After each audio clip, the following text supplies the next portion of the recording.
Marcus Chun pushed his cleaning cart down the empty hallway of the Meridian Research Facility at 2:47 a.m., the squeaky wheel echoing off sterile walls. At 34, he had grown used to the silence that came with night shift janitorial work. It paid enough to keep food on the table for him and his 8-year-old daughter Emma, and the quiet hours gave him time to think about better days ahead. The facility studied everything from deep space communications to experimental physics, but Marcus rarely paid attention to the science happening around him. His world consisted of trash bins, floor buffers, and making sure every surface gleamed before the morning staff arrived. Tonight felt different, though. Earlier that evening, he had noticed unusual activity in Lab 7, scientists rushing around, security guards posted at every entrance, and hushed conversations that stopped whenever he approached. Just another government project, Marcus muttered to himself, spraying disinfectant on a lab table. None of my business. His phone buzzed with a text from Mrs. Patterson, his neighbor who watched Emma during his night shifts. Emma's asleep. Sweet dreams about astronauts again. She drew you another picture of spaceships. Marcus smiled, picturing his daughter's latest crayon masterpiece joining the collection on their refrigerator. Emma had been fascinated with space ever since her mother died 2 years ago in a car accident. Sarah used to read her astronomy books every night, pointing out constellations through their apartment window. Now Marcus did his best to keep that tradition alive, though his knowledge of stars came from library books rather than the astrophysics degree Sarah had been working toward. A loud crash echoed from Lab 7, followed by shouting. Marcus froze, mop in hand. Emergency lights began flashing red throughout the corridor, and the facility's lockdown alarm started blaring. Steel shutters slammed down over windows, and emergency exits, sealing the building. Attention, all personnel, came the automated voice over the intercom. Facility lockdown in progress. Remain in secure locations until further notice. Marcus's heart raced. He had never experienced a lockdown before, but he knew it meant something had gone very wrong. He grabbed his radio to call his supervisor, but static filled the frequency. The main communication systems appeared to be down. Moving cautiously toward Lab 7, Marcus could hear voices growing more panicked. Through the reinforced glass window, he saw scientists in hazmat suits backing away from a large metallic object in the center of the room. The thing looked like no piece of equipment he had ever seen. Roughly spherical, about the size of a small car, with a surface that seemed to shift and ripple like liquid mercury. Dr. Rebecca Harrison, the facility's lead xenobiologist, was barking orders at her team. Marcus had cleaned her office many times and knew she was brilliant but demanding. Right now, she looked terrified. The containment field is failing, she shouted. We need to evacuate this sector immediately. What about the specimen? Asked Dr. Kim, a younger scientist whose hands shook as he monitored readings on a tablet. Secondary containment protocols are in place. We follow emergency procedures and clear the area now. Marcus watched as the science team rushed toward the exit, but before they could reach the door, sparks erupted from the control panels lining the walls. The lights went out completely, plunging the lab into darkness except for the eerie blue glow emanating from the metallic object. In the chaos that followed, Marcus heard Dr. Harrison's voice rise above the confusion. The manual release is jammed. Someone needs to stay and monitor the specimen until backup power restores the automated systems. I'll stay, volunteered Dr. Kim. No, Dr. Harrison replied firmly. You have 2 children at home. I'll handle this. With respect, Doctor, you're the only one who understands the xenobiology protocols. If something goes wrong, the facility needs your expertise to contain the situation. Marcus found himself stepping forward before he fully realized what he was doing. Through the window, he could see the scientists arguing about who should remain behind while their equipment sparked and failed around them. The metallic object was pulsing more rapidly now, and hairline cracks appeared in its surface. The lab door burst open as Dr. Harrison's team evacuated into the hallway. She spotted Marcus immediately, and her eyes widened in surprise. Mr. Chen, you need to evacuate immediately. This entire sector is under emergency lockdown. I heard you need someone to stay and watch that thing, Marcus said, nodding toward the lab. I can do it. Dr. Harrison stared at him in disbelief. This is a highly dangerous xenobiological specimen. You don't understand the risks involved. I understand that someone needs to stay, and you just said your team is too valuable to risk. I'm just a janitor. If something goes wrong, you can replace me easier than you can replace them." The harsh truth of his words hung in the air. Dr. Harrison's expression softened slightly, but she shook her head. "It's not that simple. The monitoring equipment requires someone with scientific training." "Then, teach me what I need to know. I've been watching you work for 2 years. I know how to read basic instrument displays, and I'm not afraid of hard work." Another loud crack echoed from the lab as more fissures appeared in the metallic object. Dr. Harrison glanced at her watch and made a decision that would change everything. "5 minutes," she said. "I'll show you the essential monitoring procedures. If that thing shows any signs of aggressive behavior or rapid structural changes, you activate the emergency beacon immediately. Do not try to be a hero. Do you understand?" Marcus nodded, following her back into the lab. The metallic sphere had grown noticeably larger, and the cracks across its surface now glowed with the same blue light.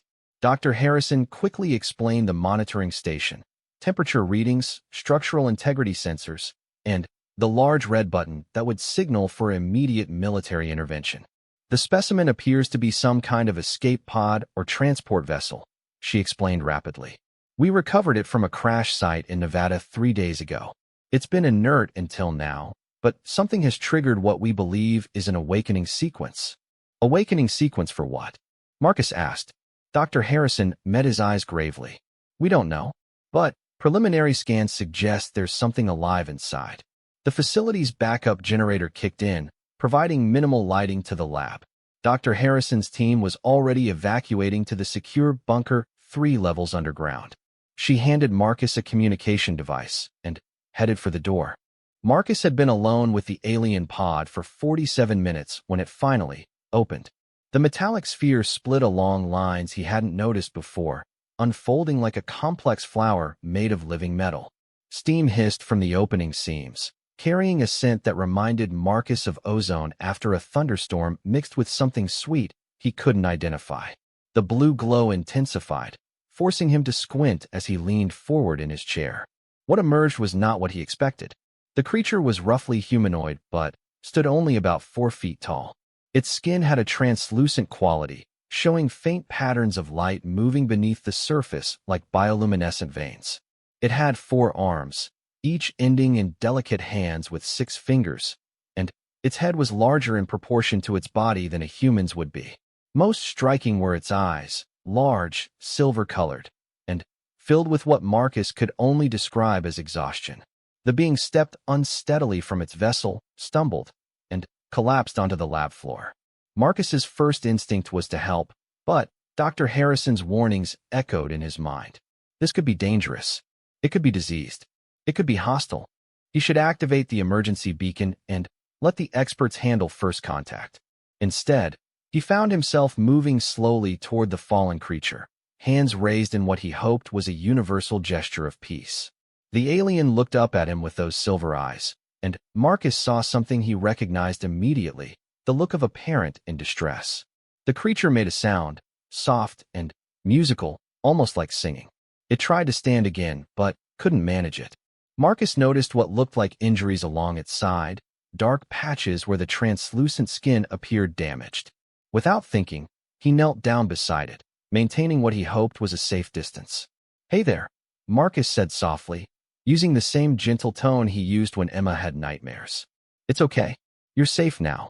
The alien's head turned toward his voice, and those silver eyes focused on him with surprising intelligence. It made another sound, different this time, rhythmic and urgent. Then, it did something that made Marcus's blood run cold. It pointed toward its vessel with one of its 4 hands, then gestured frantically toward itself, toward Marcus, and toward the door. The meaning was unmistakable even across species barriers. Something was coming, something bad, and it was trying to warn him. Marcus glanced at the monitoring station. All readings appeared normal, but he trusted the instincts of a being that had traveled across space to get here. He activated his communication device. "Command Center, this is Chun in Lab 7. The specimen has emerged and appears to be injured, but non-hostile. It's trying to communicate something urgent." Static answered him. He tried again with the same result. The alien made that musical sound again, more insistent now. It pointed skyward and made a gesture that looked like an explosion. Then, it pointed at Marcus and Emma's photo, which he kept clipped to his ID badge. The message was becoming clearer, and it terrified him. Something was coming to Earth. Something that would threaten his daughter. Marcus made a decision that would have horrified the scientific community. He helped the injured alien to its feet, supporting its weight as he guided it to a lab stool. The creature was surprisingly light, and its skin felt warm through his cleaning gloves. "What's your name?" Marcus asked, knowing the question was probably meaningless, but needing to establish some kind of connection. The alien touched its chest and made a sound like wind chimes in a gentle breeze. Marcus tried to repeat it, but couldn't manage the musical quality. The creature seemed to understand his limitation and made a shorter sound that Marcus could approximate. "Zara," he tried. The alien, Zara, nodded enthusiastically. Then, she pointed at Marcus with one hand while the other three gestured questioningly. "Marcus," he said, pointing to himself. "I'm Marcus." Zara attempted his name, the sound coming out like water over stones. Close enough for government work, Marcus thought with a slight smile. Their language exchange was interrupted when Zara suddenly stiffened, all four arms pointing upward with unmistakable alarm. She grabbed Marcus's wrist with surprising gentleness and pulled him toward the monitoring station. Her fingers danced over the controls with practiced ease, bringing up displays that Marcus didn't recognize. The screen showed a three-dimensional map of local space, and Marcus felt his heart sink. Dozens of red dots were moving toward Earth, their trajectory unmistakably aggressive. Whatever Zara had been fleeing from, it had followed her here. Zara's musical voice took on an urgent, pleading quality. She pointed at the approaching fleet, then at herself, then made a gesture that looked like she was trying to hide or protect something. Marcus realized she was apologizing. She had led danger to his world, to his daughter's world, and she was sorry. "How long?" Marcus asked, pointing at the dots and then at his watch. Zara held up three of her hands, fingers spread. 15 units of something. Marcus hoped it was hours rather than minutes. The injured alien moved with sudden purpose, accessing different controls on the monitoring station. The displays changed to show technical schematics that meant nothing to Marcus, but Zara studied them with growing excitement. She pointed at various parts of the facility's layout, then at herself, then made gestures that suggested building or fixing something. Marcus understood. She wanted to help defend Earth, but she needed access to the facility's resources. "The other humans," Marcus said slowly. "The scientists. They're in lockdown. They think you're dangerous." Zara's expression fell. She touched her injuries and made a soft, sad sound. Then, she looked directly at Marcus and did something remarkable. She pressed one of her hands to her chest, then extended it toward him. It was clearly a gesture of trust, of placing her safety in his hands. Marcus thought about Dr. Harrison and her team, safely secured in their bunker, following protocols designed to protect humanity from the unknown. He thought about Emma, asleep at home, who would wake up to a world where aliens existed, and some of them were apparently very unfriendly. He thought about his responsibility as a father to keep his daughter safe, even if it meant making decisions that others would call reckless. "Okay," he said, meeting Zara's silver gaze. "What do you need?" Relief flooded the alien's features. She turned back to the displays and began highlighting specific areas of the facility. It became clear she needed access to the particle accelerator in sublevel 3, the communications array on the roof, and several other pieces of equipment that Marcus knew were way above his security clearance. "I can get you there," Marcus said. "But if we run into security, they're going to shoot first and ask questions later. Can you make yourself look less, alien?" Zara tilted her head in confusion, then seemed to understand. She moved back to her vessel and retrieved what looked like a piece of fabric that shimmered with the same liquid metal quality as her ship. When she wrapped it around herself, it formed a convincing hooded robe that hid her extra arms and translucent skin. In the dim emergency lighting, she might pass for human at a distance. Marcus grabbed a wheelchair from the medical supply closet, helping Zara into it. If anyone stopped them, he would say he was evacuating an injured scientist. His janitor uniform and cleaning cart would provide the perfect cover for moving through restricted areas. Maintenance staff were invisible to most people, especially during emergencies. As they prepared to leave the lab, Zara reached into her vessel one more time and retrieved something that made Marcus's breath catch. It was a small, crystalline object that pulsed with soft light, and when she held it, Marcus could see images flickering inside it like a three-dimensional photograph. The images showed another alien, similar to Zara, but smaller. A child, Marcus realized, understanding flooding through him. Somewhere out there in space, Zara had a daughter too. She had fled her home to protect her child, just as Marcus would do anything to protect Emma. Getting to sub-level 3 required passing through 4 security checkpoints, each one more heavily guarded than the last. Marcus pushed Zara's wheelchair through the facility with his heart hammering against his ribs, but his years of invisible night shift work proved invaluable. Security guards who had seen him hundreds of times barely glanced at what appeared to be a janitor evacuating an injured scientist.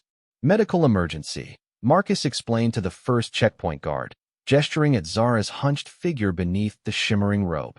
Dr. Harrison asked me to get her to the medical bay. The guard waved them through without looking up from his tablet. Marcus almost couldn't believe it was that simple. The second checkpoint proved more challenging. The guard there was new, someone Marcus didn't recognize, and he insisted on checking IDs. Marcus showed his maintenance badge, while Zara kept her face hidden in the hood. "I need to see her identification too," the guard said, stepping closer to the wheelchair. Marcus's mind raced. She's unconscious. Possible head trauma from the equipment failure in Lab 7. Dr. Harrison said every second counts.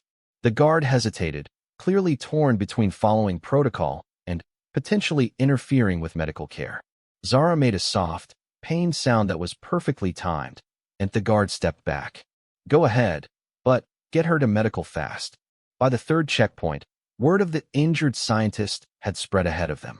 The guard there actually held the door open, asking if Marcus needed help getting the wheelchair down the stairs to sub-level 3. "I've got it.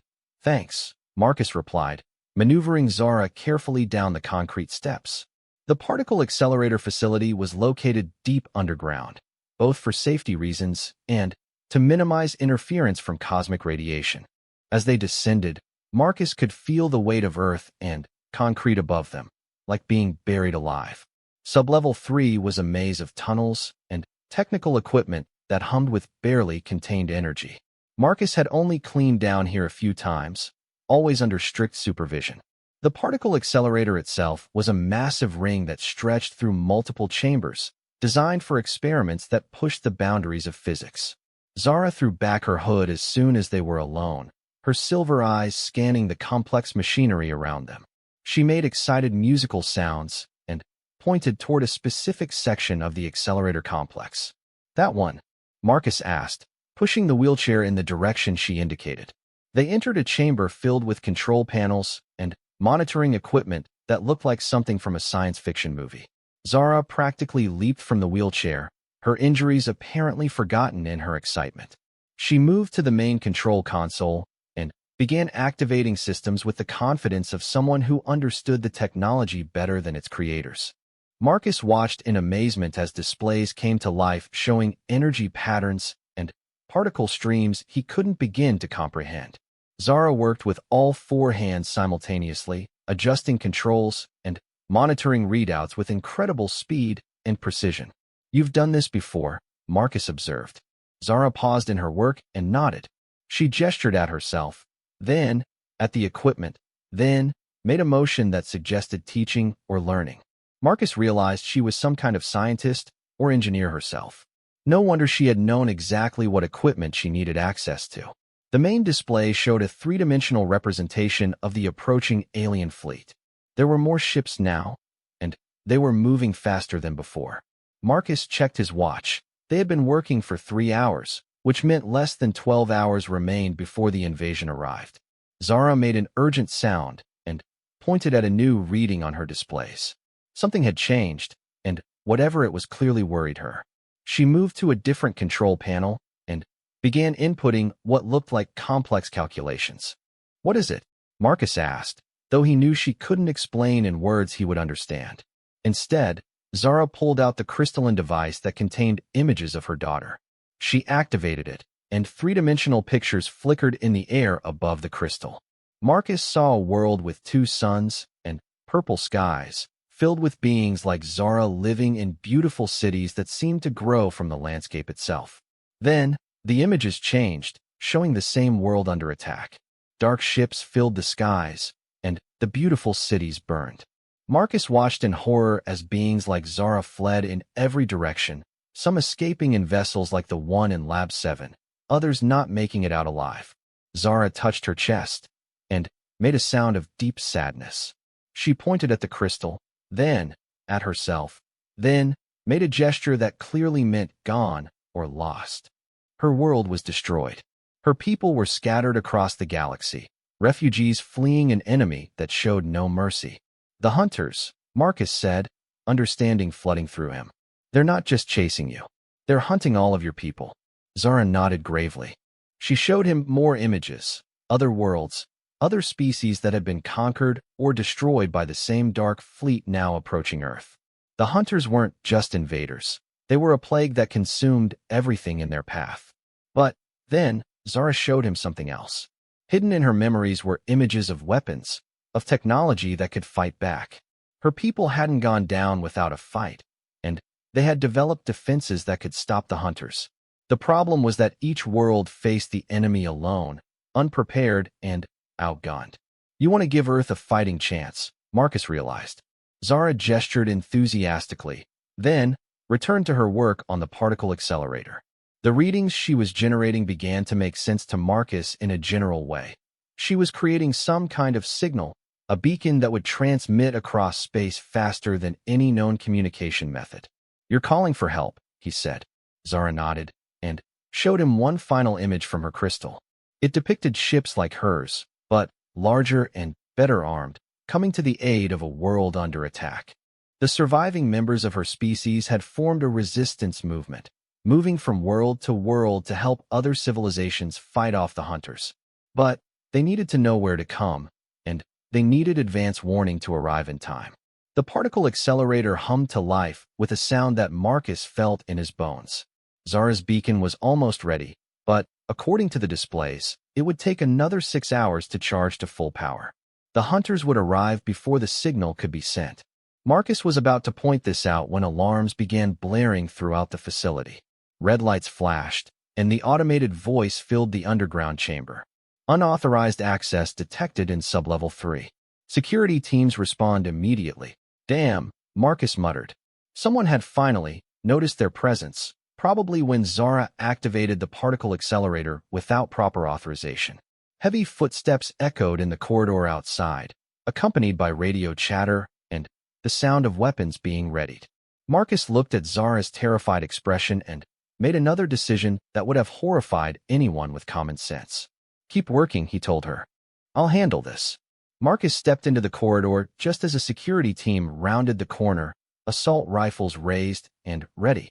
The team leader was Captain Rodriguez, a man Marcus had spoken with dozens of times during routine security checks. "Marcus." Rodriguez lowered his weapon slightly, confusion evident on his face. "What the hell are you doing down here?" "My job," Marcus replied calmly. "Dr. Harrison asked me to help evacuate injured personnel during the lockdown. One of the scientists needed medical attention, and this was the closest safe location."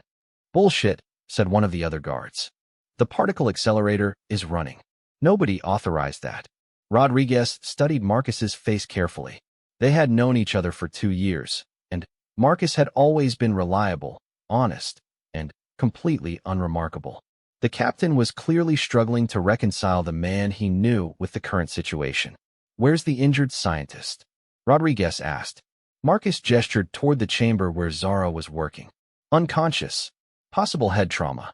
I was trying to monitor her condition until medical teams could reach us. I need to see her." Marcus's heart sank. There was no way Zara could pass for human under close inspection, especially not while operating alien technology. But before he could figure out how to stall, Zara herself appeared in the doorway. She had somehow modified her disguise, wrapping additional fabric around her extra arms, and walking with a convincing limp. In the red emergency lighting, she looked like a human scientist who had been injured in whatever accident had triggered the lockdown. "Thank God," she said in perfect, unaccented English. "I was afraid I'd be trapped down here all night." Marcus nearly jumped out of his skin. Zara could speak English fluently. She had understood every word they had said, every plan they had made, every moment of concern he had expressed for their safety. Rodriguez relaxed visibly. "Ma'am, I need to see some identification and get you medical attention." "Of course," Zara replied, producing what looked like a perfectly legitimate facility ID badge. Marcus had no idea how she had created it, but the holographic security features seemed genuine. "I'm Dr. Sarah Mitchell, Xenobiology Department. I was running some calculations on the particle accelerator when the lockdown began." The name hit Marcus like a physical blow. Sarah Mitchell, not Sarah Chun, but close enough to be a cruel reminder of the wife he had lost. Zara had somehow accessed information about his personal life and chosen a name that would mean something to him. Captain Rodriguez examined the ID badge and nodded. "Dr. Mitchell, I need to escort you to the medical bay. This area is off-limits during the lockdown." "I understand," Zara replied, "but I'm right in the middle of a critical calculation. If I stop now, I'll lose hours of work. Could you give me just 30 more minutes?" Rodriguez shook his head. "Ma'am, I have direct orders to clear this level. The lockdown protocols don't allow exceptions." Marcus watched Zara's face carefully and saw the moment when she made her own difficult decision. She was going to reveal the truth, alien invasion, and all, to a security team that wouldn't believe her until it was too late. "Captain Rodriguez," Marcus said quickly, "what if I vouch for Dr. Mitchell? I'll stay with her and take full responsibility. If anything goes wrong, it's on me." Rodriguez looked between them, clearly sensing that something wasn't quite right, but unable to put his finger on what it was. Marcus had built a reputation over 2 years as the most reliable, boring employee in the entire facility. If Marcus Chun was willing to stake his job on something, it was probably legitimate. 20 minutes, Rodriguez finally said. "Then, you both come upstairs, and we'll sort this out with Dr. Harrison." As the security team departed, Marcus sagged against the wall with relief. Zara returned to her work immediately, but she spoke without looking away from her controls. "Your wife was named Sarah," she said softly. "She died in an accident. You miss her every day, but you try to stay strong for Emma." "How do you know that?" Marcus asked, though he was pretty sure he didn't want to know the answer. "When I touched your hand," Zara explained, "I learned your language and some of your memories. It's how my people communicate across species barriers. I'm sorry for the intrusion, but I needed to understand you to work together." Marcus processed this information, trying to decide if he should feel violated or grateful that communication was now possible. "So you've been understanding everything I said this whole time?" "Yes." "And Marcus?" Zara turned to the maintenance tunnels beneath Meridian Research Facility where Marcus's domain, a network of service corridors and utility access ways that most people didn't even know existed. He led Zara through the labyrinth of pipes and electrical conduits, their footsteps echoing softly in the confined space. "These tunnels connect every building on the complex," Marcus explained as they climbed a narrow service ladder toward the surface. The original designers wanted maintenance access that wouldn't interfere with sensitive experiments. Zara followed close behind, moving with surprising grace despite her injuries.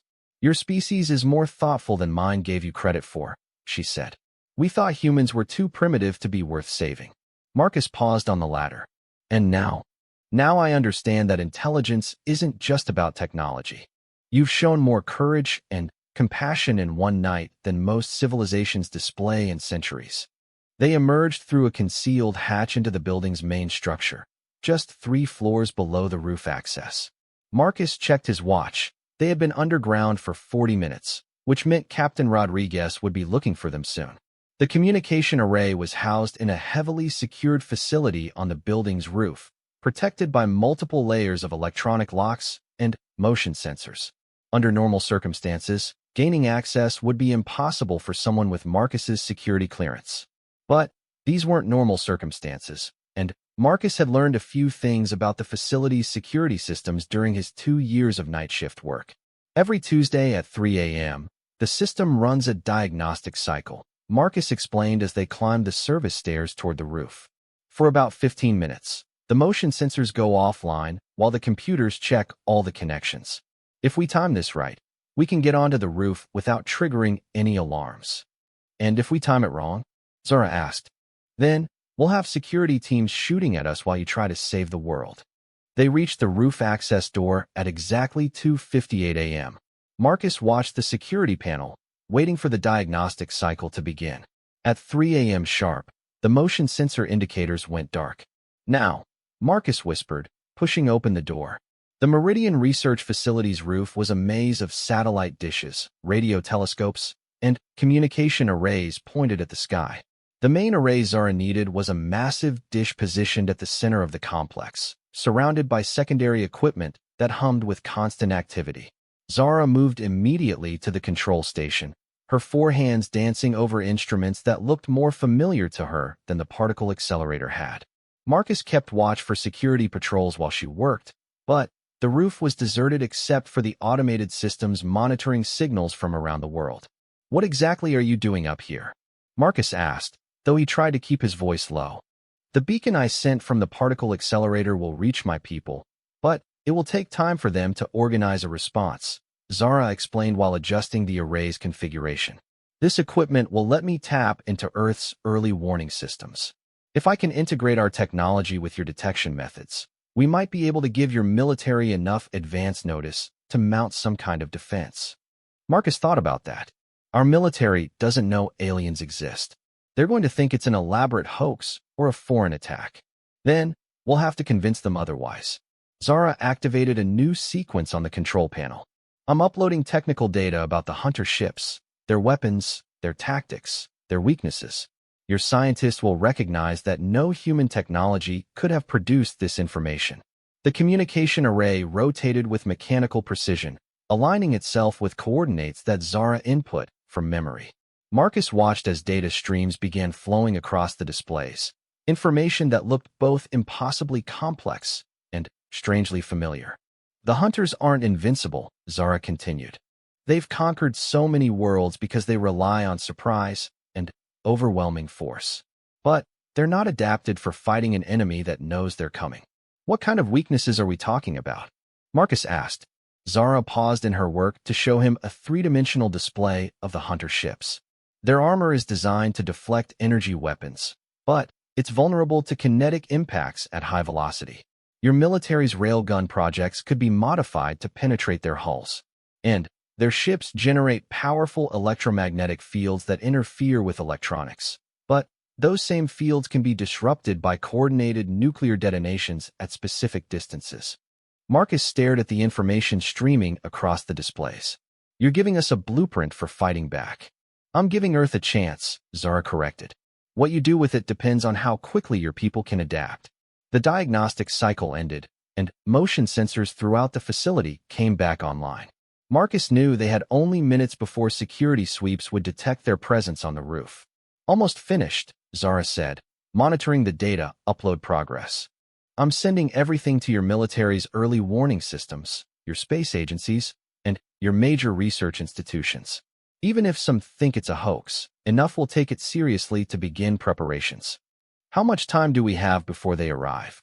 Marcus asked, though he wasn't sure he wanted to know the answer. Zara checked the tracking data she had access to through the communication array. Her expression grew grave. 2 hours and 37 minutes until the advanced scouts reach Earth's orbit. The main fleet will arrive 45 minutes after that. Marcus felt his heart sink. Even with advance warning, there was no way Earth's governments could organize a coordinated response in less than 3 hours. They would be caught completely unprepared, just like every other world the hunters had conquered. "There is one more thing I can do," Zara said quietly. "But it would mean sacrificing any chance of escaping Earth before my people arrive." "What do you mean?" Zara activated a new display showing the facility's power grid and the nearby electrical infrastructure. "My ship in Lab 7 still has enough power for one final transmission. If I use it to boost this array's signal, I can send a focused message that will reach my resistance fleet in real time instead of waiting for them to receive the beacon." "That sounds like good news." The transmission would drain my ship's power core completely. I would be stranded here until the resistance arrives, assuming they arrive at all. And if the hunters detect the transmission source, they'll target this facility first. Marcus understood. Zara was offering to paint a target on Meridian Research, knowing that it would bring the alien invasion force directly to them. She would be trapped on Earth, defenseless, with no guarantee that help would come in time. You're talking about a suicide mission, Marcus said. I'm talking about giving 2 worlds a fighting chance instead of just one, Zara replied. Your military will need every advantage they can get, and my people will need to know exactly where to find the hunters if they want to help. Marcus thought about Emma, sleeping safely at home, unaware that her world was about to change forever. He thought about all the children on Earth who deserved a chance to grow up free.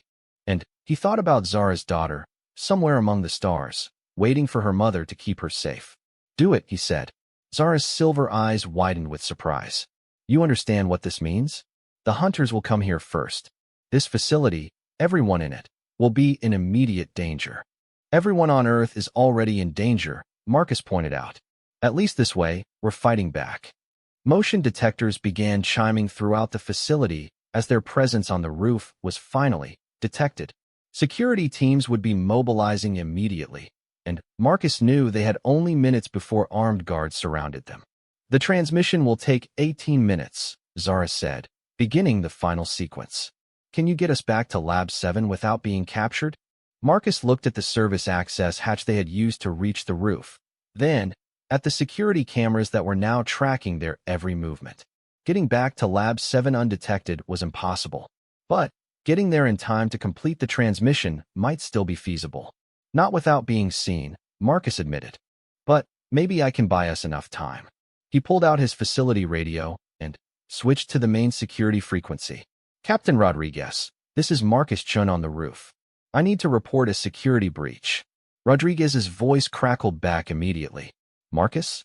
What the hell are you doing on the roof? I have teams mobilizing to your location right now. Dr. Mitchell discovered something critical about the lockdown incident, Marcus said, improvising rapidly. There's evidence that the equipment failure wasn't accidental. Someone may have sabotaged Lab 7 from up here. Are you saying this was an inside job? I'm saying Dr. Mitchell needs 18 more minutes to gather evidence before anyone else contaminates the scene. She knows what to look for. But if your teams come up here now, you might destroy the only proof we have.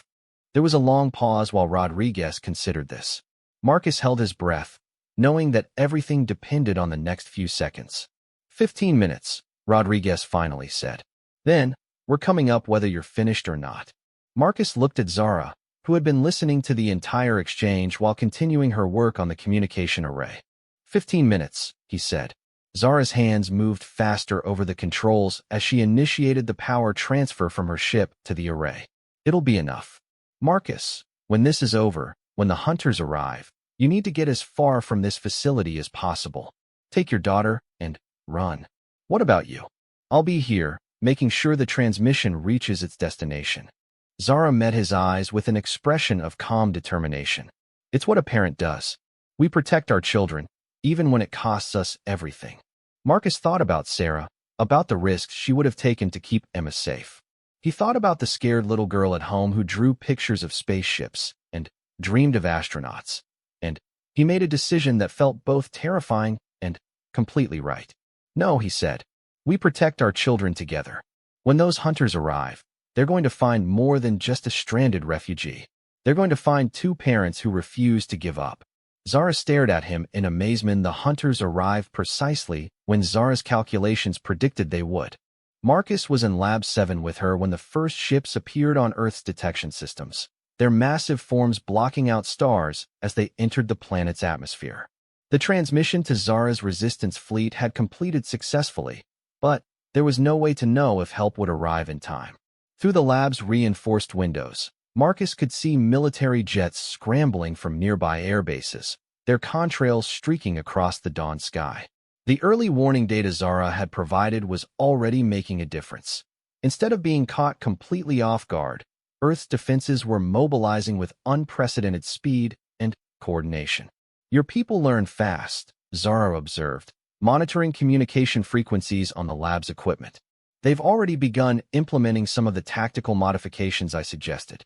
Marcus watched as formation after formation of aircraft rose to meet the alien threat. He had called Mrs. Patterson an hour ago to make sure Emma was safe, telling her there was an emergency at the facility, and she needed to take Emma to his sister's house in the mountains.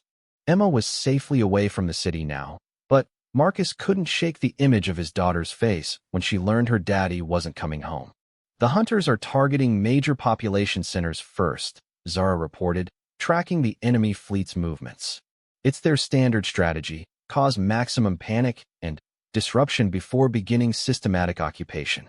The first explosions were visible on the horizon, bright flashes that lit up the morning sky like deadly sunrise. Marcus felt each impact in his chest, knowing that every flash represented thousands of people who were suddenly facing the same impossible situation he had encountered 12 hours ago. Our railgun stations are responding, Zara noted with approval. The kinetic rounds are penetrating their hull armor, just as I predicted.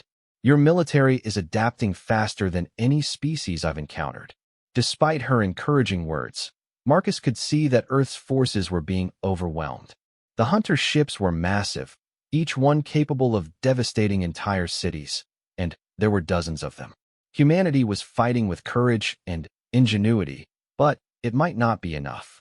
Dr. Harrison's voice suddenly crackled over the facility's intercom system. All personnel to secure bunkers immediately. Incoming hostile aircraft detected. This is not a drill. Marcus looked at Zara, who was monitoring multiple data streams from her position at the control station. How long before they reach us?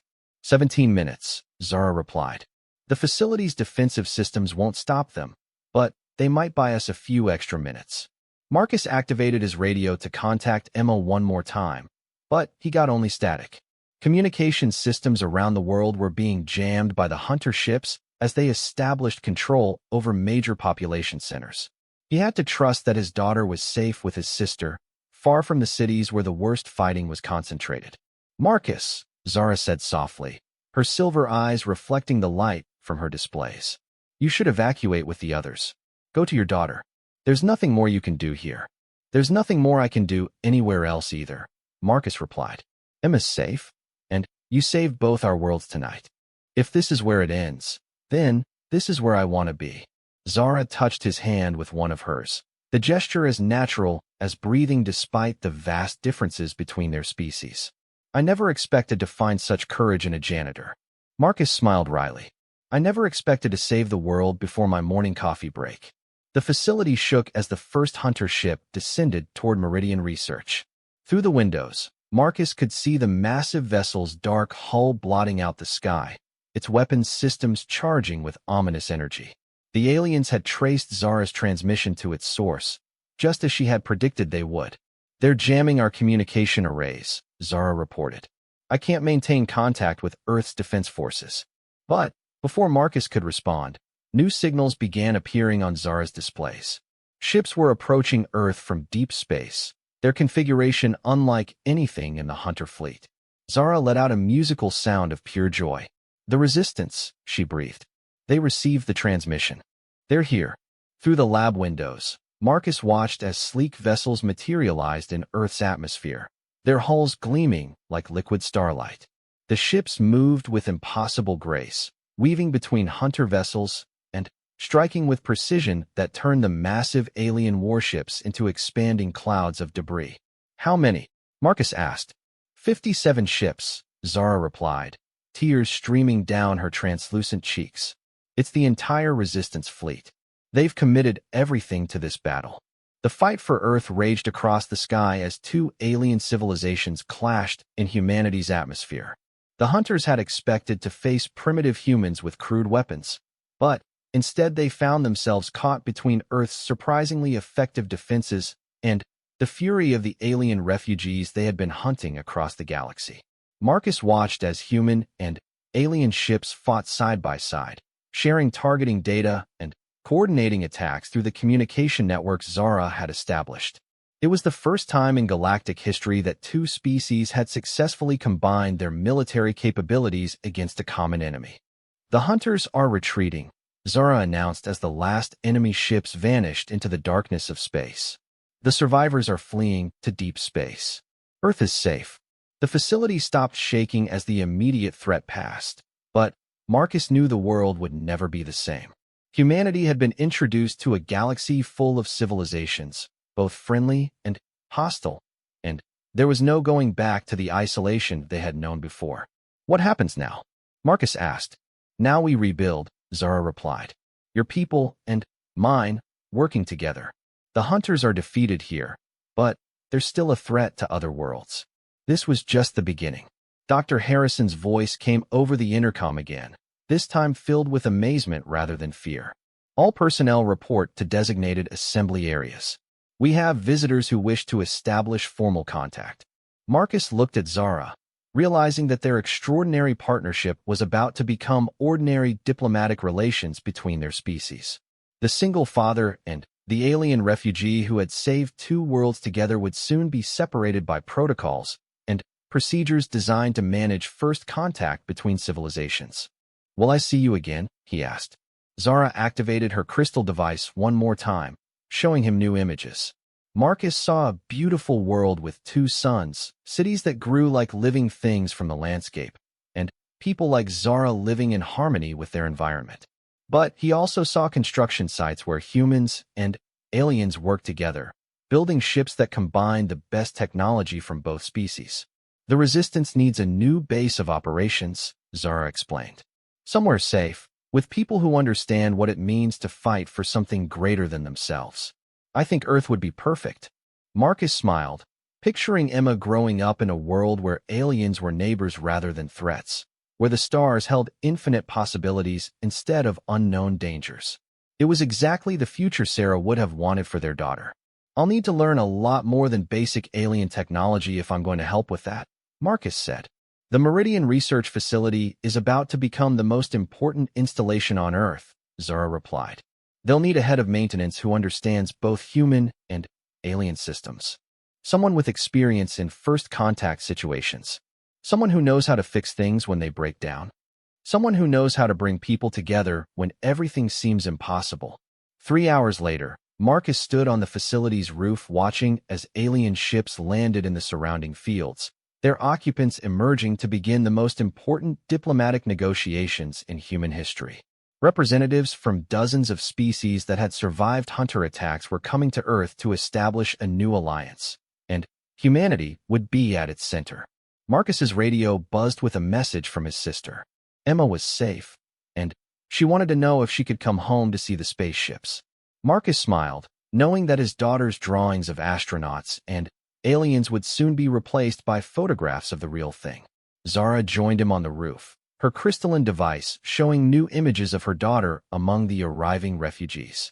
Families were being reunited, worlds were being rebuilt, and the future looked brighter than anyone could have imagined 12 hours ago. Thank you, Zara said, her musical voice carrying gratitude that needed no translation between species. Thank you, Marcus replied, thinking of Emma and all the children who would grow up in a galaxy where refugees found homes instead of hunters found victims. Below them, the Meridian Research Facility bustled with activity as humans and aliens worked together to build something unprecedented in galactic history. And at the center of it all was a single father who had learned that courage wasn't about being fearless. It was about doing what needed to be done when everyone you loved was counting on you. Marcus Chun, former janitor and current head of interspecies maintenance operations, watched the sunrise paint the sky in colors that now included the gleaming hulls of ships from distant stars. Emma would be home soon, and she would have stories to tell that would make her old drawings of spaceships seem quaint by comparison. The universe had become a much more crowded and complicated place overnight, but it was also filled with hope in a way that it hadn't been for generations. The hunters had been stopped, the refugees had found a home, and two species had discovered that courage and compassion could bridge any gap between the stars. It was, Marcus reflected, exactly the kind of story Sarah would have loved. And somewhere among the stars, a little alien girl was about to be reunited with her mother, just as Emma would soon be reunited with her father. Some things, it seemed, were truly universal. T. then smiled with genuine warmth. Your wife chose well, Marcus Chun. The transmission began, sending a focused signal across impossible distances to wherever Zara's resistance fleet waited among the stars. On Earth, military systems around the world were receiving detailed intelligence about an enemy they didn't know existed, while a single father and an alien mother worked together to save two worlds that couldn't save themselves. Above them, the first hunter ships entered Earth's solar system, their weapons already charging for another conquest that wouldn't go as planned. Face him with those silver eyes full of sincerity. Everything you've done tonight, every risk you've taken to help me. It's exactly what Sarah would have done. You honor her memory. Before Marcus could respond, the displays around them lit up with new information. The particle accelerator had reached critical power levels, and Zara's beacon was ready to transmit. But the approach trajectory of the hunter fleet had changed too. They would arrive in 4 hours, not 12. Can your people get here in time? Marcus asked. Zara's expression was grim as she initiated the transmission sequence. I don't know. But, thanks to you, Earth won't face this alone. She paused, studying his face. There's still one more thing I need to do, but it requires accessing the communication array on the roof.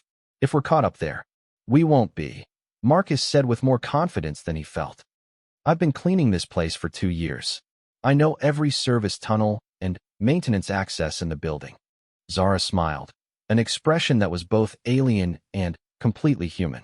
Then, let's go give your daughter a future worth dreaming about. The pursuing fleet wasn't just hunting Zara. They were hunting her child. Marcus Chun, single father and night shift janitor, looked at Zara with new understanding. They were both parents trying to save their kids from monsters. The only difference was that Zara's monsters were coming from space, and they would be here in 15 hours or less. Let's go save our daughters, Marcus said, pushing the wheelchair toward the door.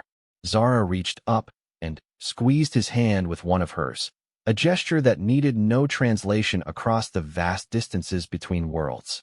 They were no longer human and alien.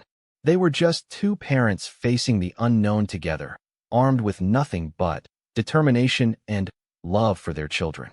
The facility's corridors stretched ahead of them, filled with security checkpoints and locked doors that stood between them and humanity's only chance for survival. Marcus had never felt more afraid or more certain that he was exactly where he needed to be. Every 15 minutes, check in with the command center. If you lose communication for more than 30 minutes, they'll send in a containment team. And Mr. Chun, she paused at the threshold. Thank you for doing this. I hope we're wrong about the danger. Then, she was gone, and Marcus found himself alone with an alien artifact that was clearly about to hatch, birth, or unleash something into the world. He thought about Emma sleeping peacefully at home, dreaming of astronauts and spaceships. If she could see him now, she would think he was the coolest dad in the world. The metallic sphere pulsed brighter, and Marcus settled in to wait for whatever emerged from humanity's first confirmed contact with extraterrestrial life. He had signed up to clean floors and empty trash bins. Instead, he was about to become Earth's first babysitter to an alien being. The irony was not lost on him that a single father who specialized in taking care of things was now responsible for the most important discovery in human history. He checked the monitoring station one more time, made sure the emergency beacon was within reach, and prepared to meet the unknown with the same steady patience he brought to everything else in his life. Outside the lab, emergency teams were sealing off the entire wing of the facility. Inside, Marcus Chin sat in a folding chair next to his cleaning cart, watching humanity's future crack open one blue glowing fissure at a time.